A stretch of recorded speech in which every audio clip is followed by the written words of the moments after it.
O time retranqueiro do caralho, né? O São Paulo empatou com o Botafogo no Engenhão por 2-2.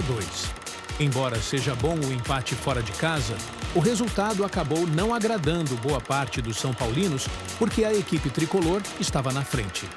Confira o que os são paulinos Velho, Fanático e Barolo falaram sobre o jogo. O time recuou demais depois do segundo tempo, do segundo gol.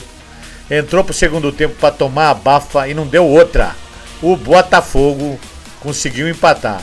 E se não fosse pela atuação exemplar e magnífica do goleiro do São Paulo, estaríamos numa situação bem crítica, né, Bruno? É. São Paulo Futebol Clube entra sempre com fundamento. Começa a jogar bem, joga bem, saiu na frente, tomou um gol. Tentaram roubar o São Paulo. O sistema tentou de toda maneira dar um pênalti pro Botafogo. Mas foi tão vergonhoso, que o cara teve que voltar atrás, né, Bruno? Porque se desse pênalti pro Botafogo, poderia jogar o campeonato pro lixo. Mas enfim, o sistema tentou. O sistema fez que até que anulou um gol do São Paulo, né? Que o menino não participou do lance, foi lá, anulou, mas não teve outro. Foi lá, o André e quimba na coruchinha e marcamos o segundo gol e foi. O que acontece no segundo tempo, Bruno? O São Paulo volta lento, volta pra trás, não faz nada. Toma um sufoco do Botafogo, não?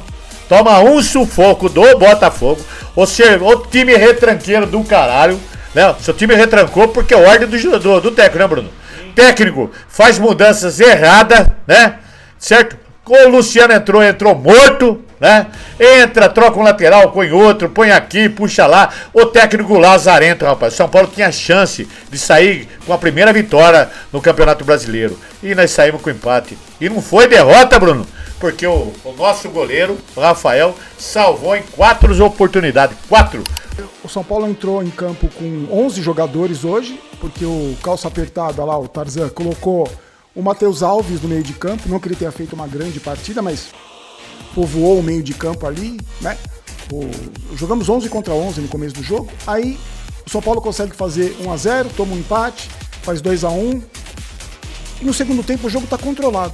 O Botafogo não cria nada, a torcida chamando o treinador de burro. Nenhuma novidade, o jogo totalmente controlado.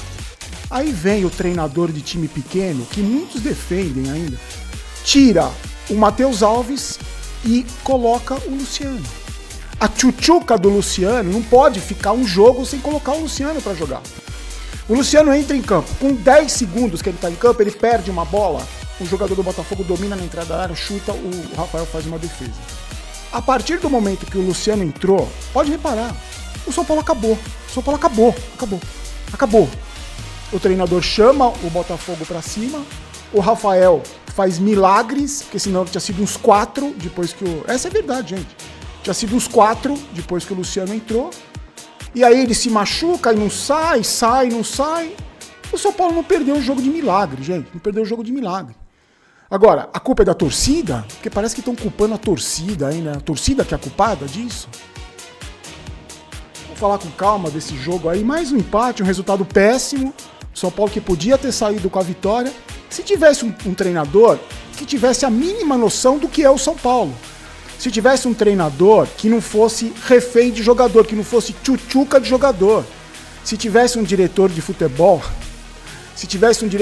menos patético e um presidente menos incompetente, que daria um respaldo para um treinador de pulso. Por isso que o São Paulo não ganhou, gente. Por isso que vai ser muito difícil sobreviver na primeira divisão esse ano, com esse bando de incompetentes, gente.